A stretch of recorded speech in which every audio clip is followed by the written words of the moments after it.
They'd run the classic good cop, hard cop interrogation. Rollo brandished a steely gaze. I've got this. Read about it 100 times. Rollo swaggered past the chair which propped up the slumping Hiram Tolliver. Without even looking at his captive, he began with a long, blustery drawl. Mr. Tolliver remained motionless. Rollo spun around to face him. He'd clearly expected to rouse Mr. Tolliver with his booming voice. Beck and Luka gave each other an unsure glance. Rollo slammed his fist on the table. He grabbed the table lamp and beamed it onto the unconscious face.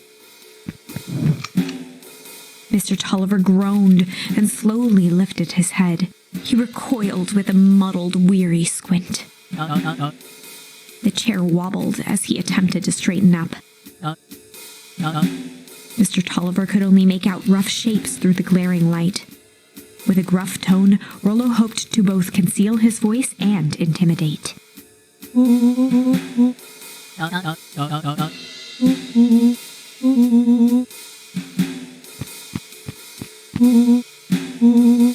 The doubtful expression on Beck and Luka's faces transformed into awe.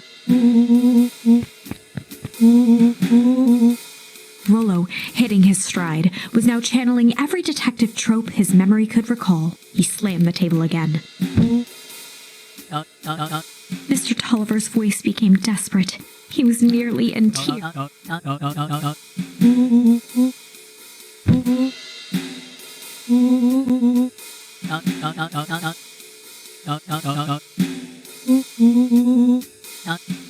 Mr. Tolliver was in a daze, now more confused than ever.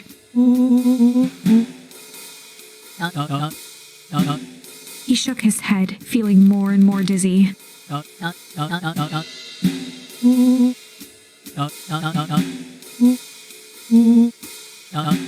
His voice faded to a whisper.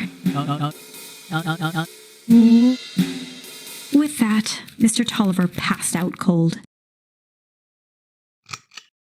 Rollo swung around with a repentant grimace.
Chapter 8.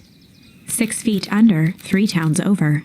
The kids spent the rest of the afternoon combing through dusty piles of old county records, desperately searching for anything that could help them make sense of Mr. Tolliver's cryptic utterance.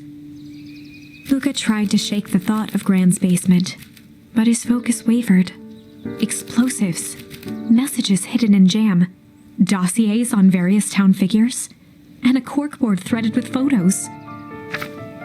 Gran was the only family he had left. He still couldn't bring himself to believe the worst. But the old map with the symbol of explosives in town square made that difficult. As the sun began to set, the kids were no closer to the truth.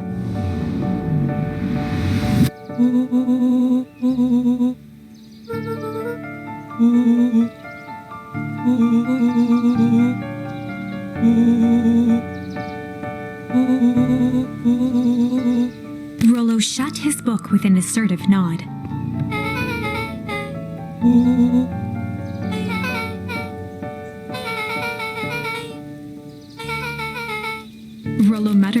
his breath.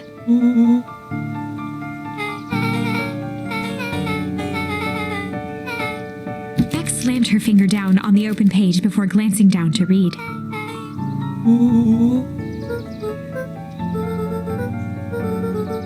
Something tickled the back of Luka's mind.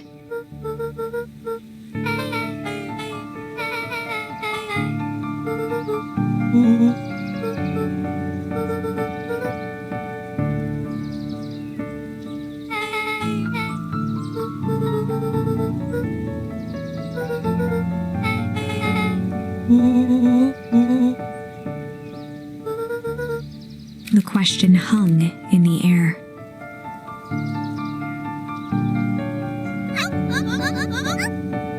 Beck rubbed her eyes.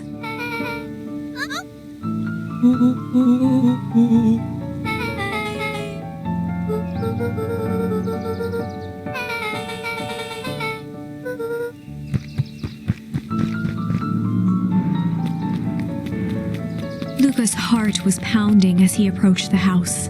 If he was lucky, Gran, or whoever it was, hadn't gotten back yet. And of course, there was Mr. Tolliver tied up and unconscious in the basement.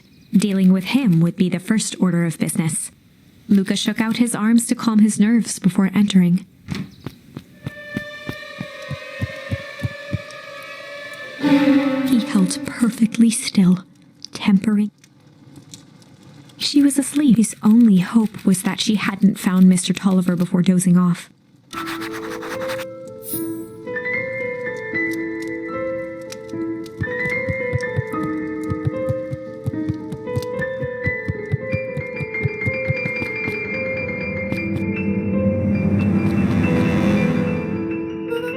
Mr. Tolliver was nowhere to be seen. Or maybe Gran knew everything.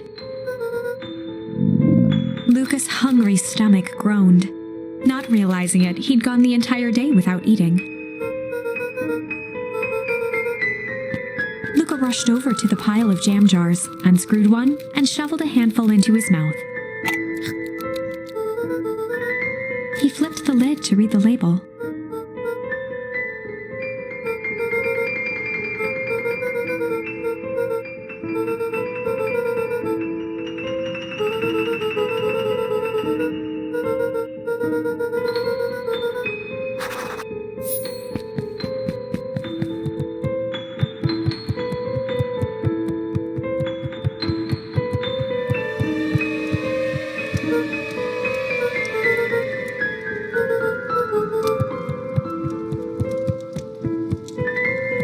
As Luka climbed the final stair, with each consecutive step, his legs weakened. His stride began to falter. He tried to grab for the railing to steady himself. Something was wrong. Luka groaned and tried to move. His limbs might as well have been bolted to the ground. Through numb lips, he mumbled just before falling asleep.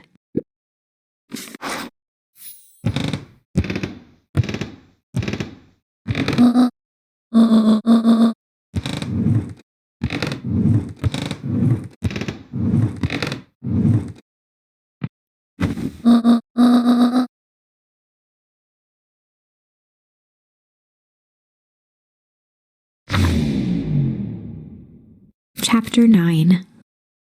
A speech to end all speeches. Luka awoke to find himself face down in bed. He moaned into his pillow. Why would Gran drug him? Or rather, why was she trying to drug Mr. Nuncreed? Shaking the questions from his woozy head.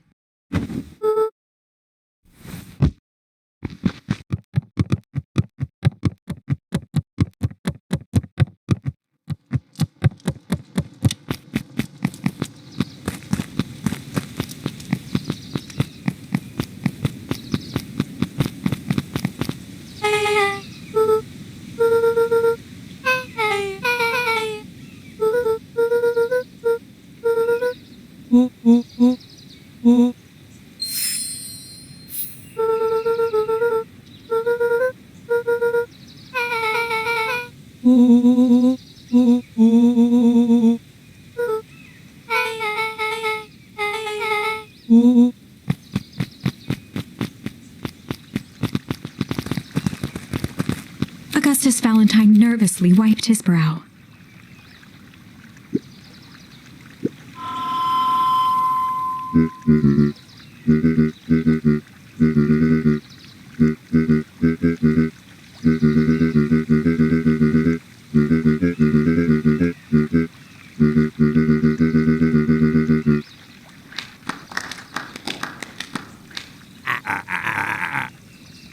Gus cleared his throat and awkwardly loosened his tie. William Kerr bounded on the stage with the energy of a preacher at a big tent revival. He gave Gus a hearty slap on the back and motioned him off the stage.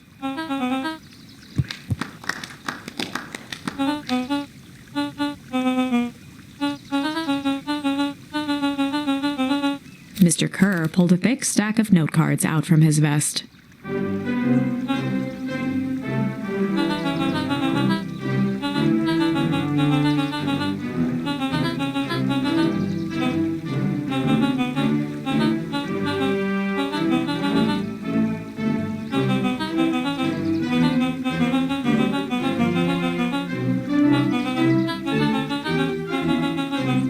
Mr. Kerr took a moment to survey the crowd. He wiped away a single tear.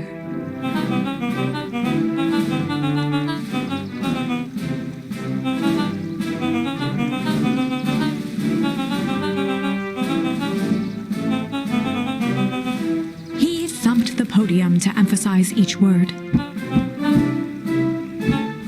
Mr. Kerr nodded confidently, biting his lip. The crowd was silent, in rapt attention.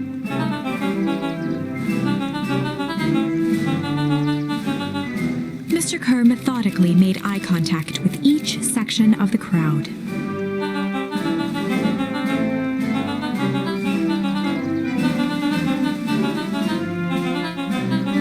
His voice began to build to a crescendo.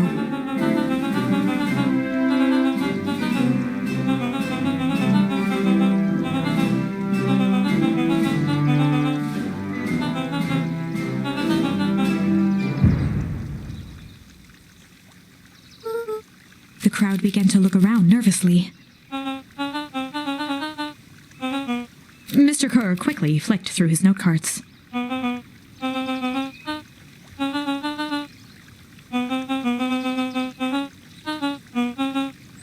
He raised his hands up to the heavens.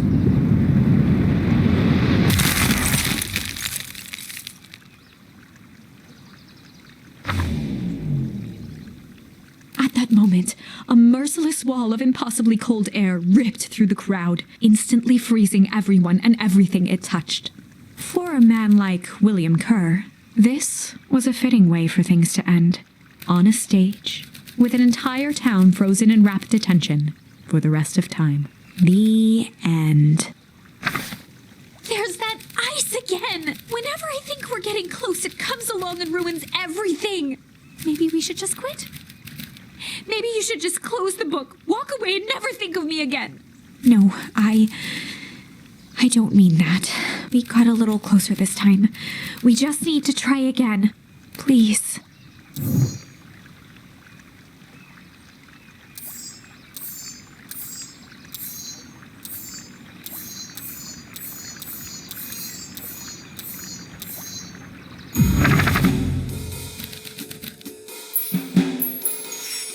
They'd run the classic good cop, sly cop interrogation.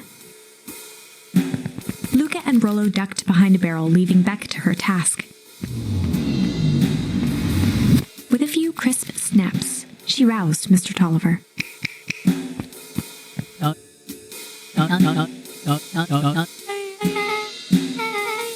Mr. Tolliver looked down and shifted a bit, testing his restraints.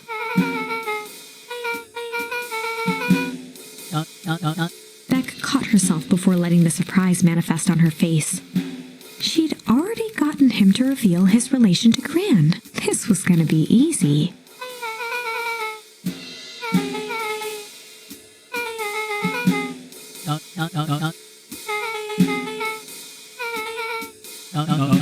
Mr. Tolliver wriggled a bit in his restraints. Beck quickly removed the ropes.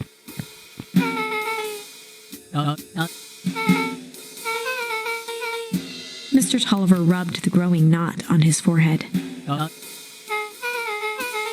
Beck twirled her hand, as if to prompt Mr. Beck shook her head and clicked her tongue. Mr. Tolliver let out an amused huff in agreement.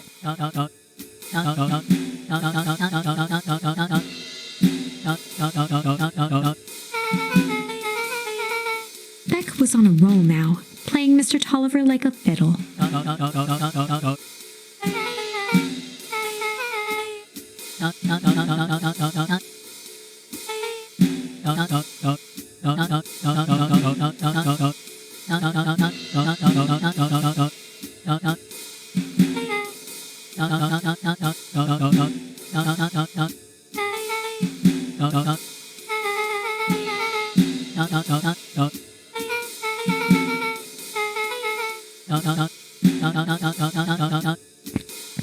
Heading for the stairs, Mr. Tolliver hesitated, and she grinned and gave him a peppy wave. With a shrug, he continued up the stairs, whistling a jaunty tune.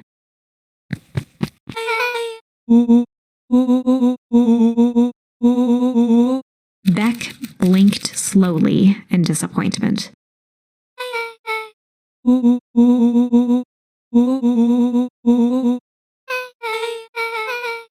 She turned to the table and began tearing small scraps of paper. Beck marked each scrap of paper and leaned back.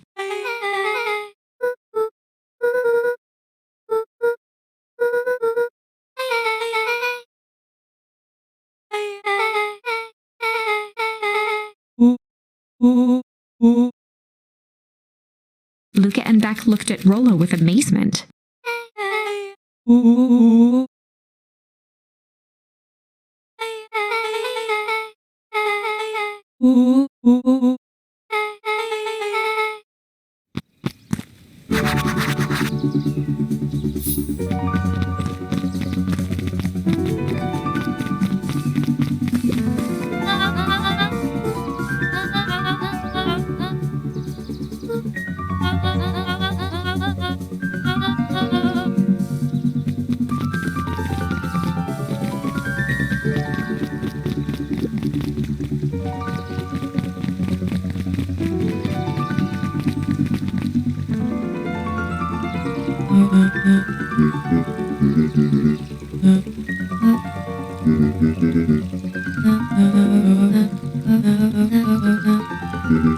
Gus looked around nervously.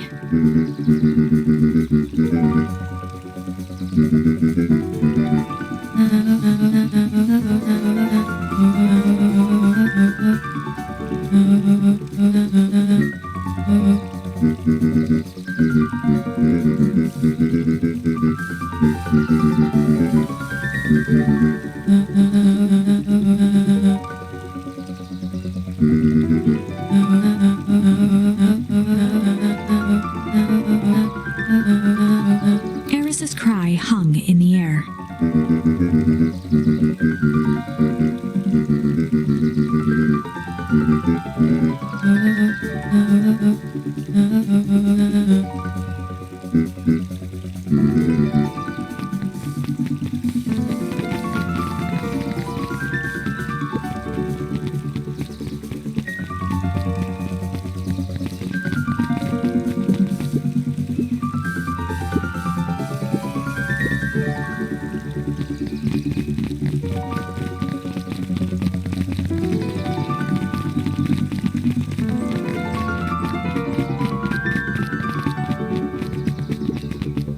Solomon stood proudly at the entrance to the drugstore, holding a brown bag overflowing with black licorice.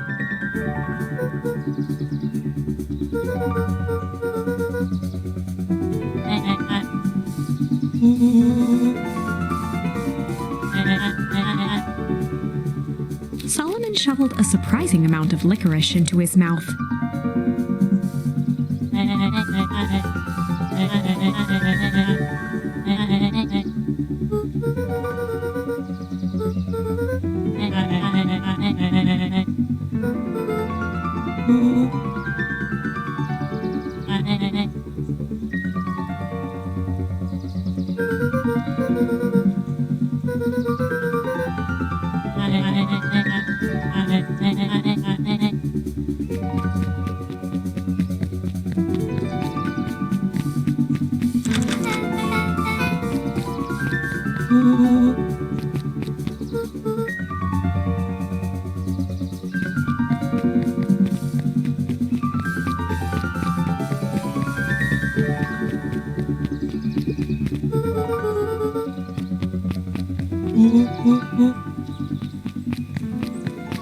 Beck cupped her hands on the glass to peek inside.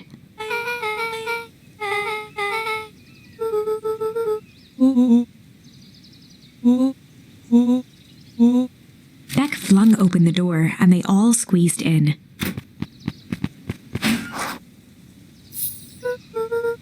Luka cracked his knuckles and entered the letters into the keypad.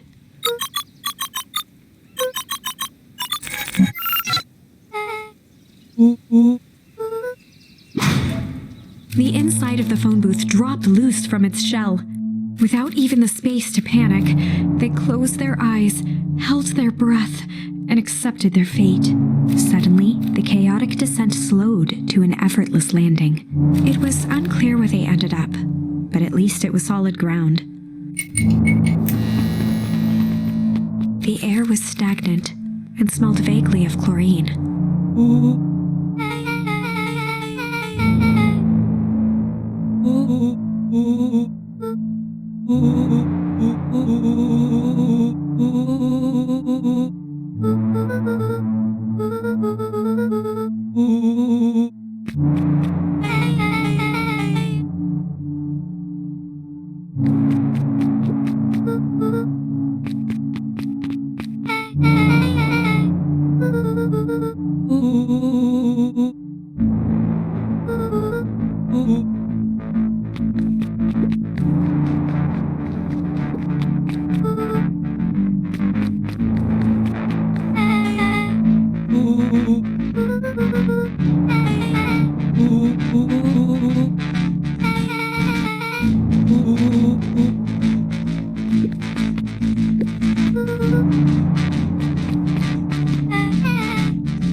Rollo's hands hovered over the field of blinking buttons.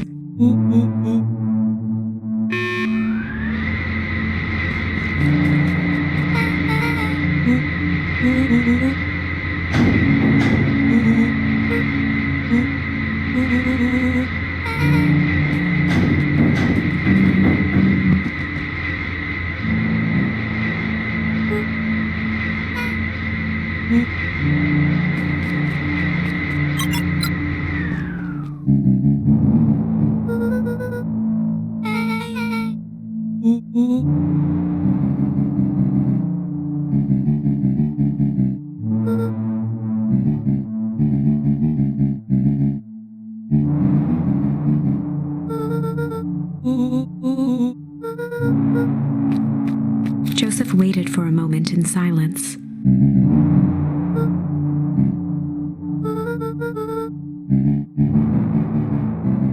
He gestured toward the strange tubes.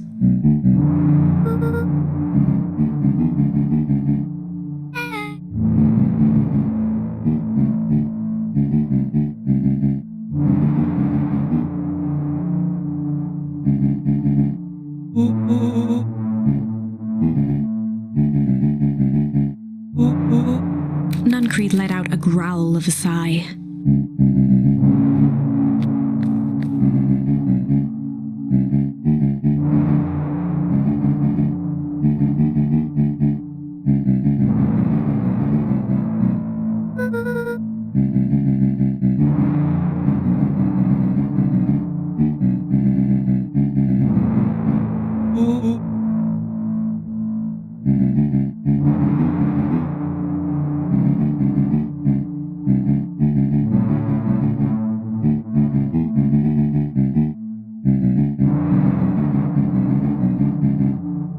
He shook his head wistfully.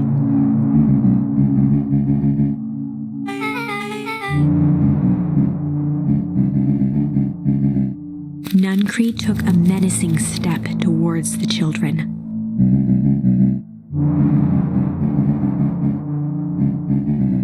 Luka began to laugh.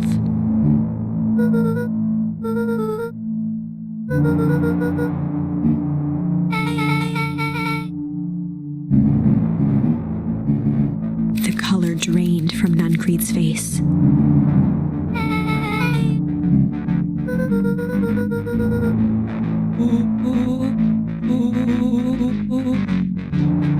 Nuncreed grabbed Luka by the shoulders. His eyes were frantic.